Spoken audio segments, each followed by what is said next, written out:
mga turistang dumarating.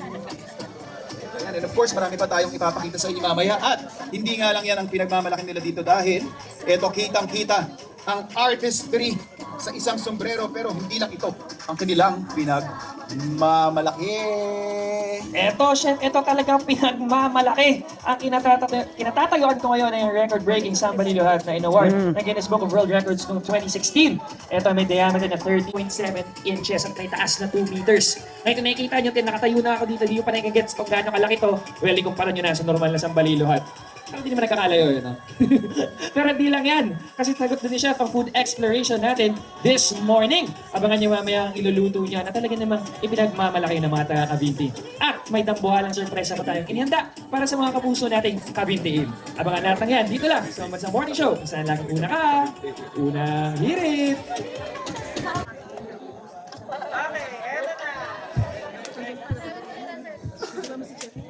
Sila? Tuloy-tuloy lang tayo.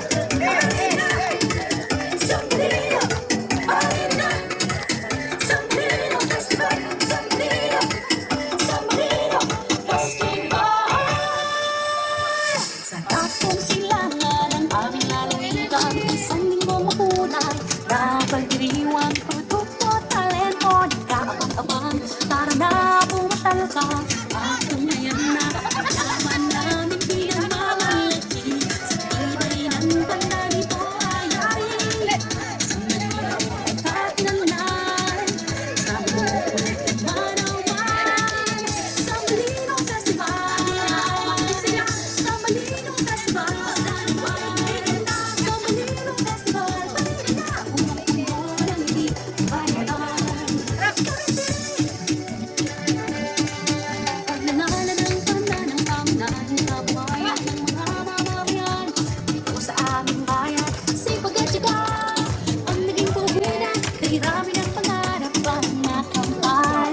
Yaman namin pinagmamalaki, sa kulay ng tanda nito ay hari. Sa malinong pagkakilan, sa buong marawan, sa malinong A blessed and fun-filled morning sa inyo mga kapuso. World record-breaking Tuesday morning nga talaga ang ating adventure this morning dahil kita-kita nyo ang ating mga lokas dito sa Cavite. Ang mga Cavintean ay talaga naman may hatid na saya sa kanilang taunang Sambalilo Festival! Ano po yung pinakaabangan nyo tuwing Sambalilo Festival? Dumating ang mga turismo, ang kulay ng puso at ang kulay ng sombrero. Yung sombrero po nila ay gawa sa kanilang traditional paghahapi gamit ang... Pandan, sombrero, Ano pong gamit na dahon dito, Mami? pandanit. Pandan lips, maraming salamat po. O, dito mga kapuso ha, yung artistry sinasabi natin, pero hindi lang yan. Yung pinagmamalaki nila dahil... Eto, chef, talaga naman pinagmamalaki to. Kasi ang kinatatayuan ko ngayon ang kanilang record-breaking largest Samba Liluhat na in-award ng Guinness Book of World Records noong 2016. This is 13.05 meters in diameter or 42 feet and 9.7 inches. At kung nai-gets ko gaano kalaki itong Samba Liluhat na kung nakatayo na ako dito. Well, kumpara nyo na lang sa maliit na Samba Liluhat na hawak ko. O, ayan. Gets nyo na gaano kalaki yan, gaano ka-record-breaking yan. Pero di ba tayo nagtatapos dyan dahil sagutin ni Chef ang food exploration natin this morning. Now, papakita niya, niluluto niya mamaya ang pinagmamalaking mga dishes ng mga Cavintein.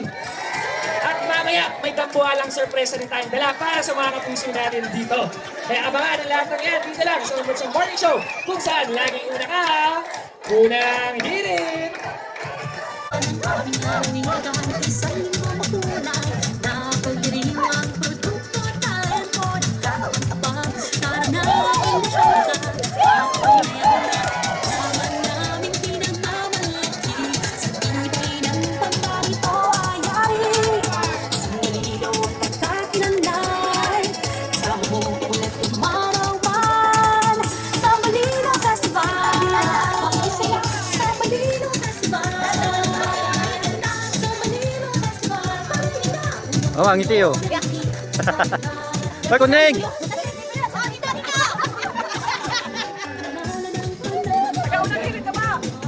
Unang chismis!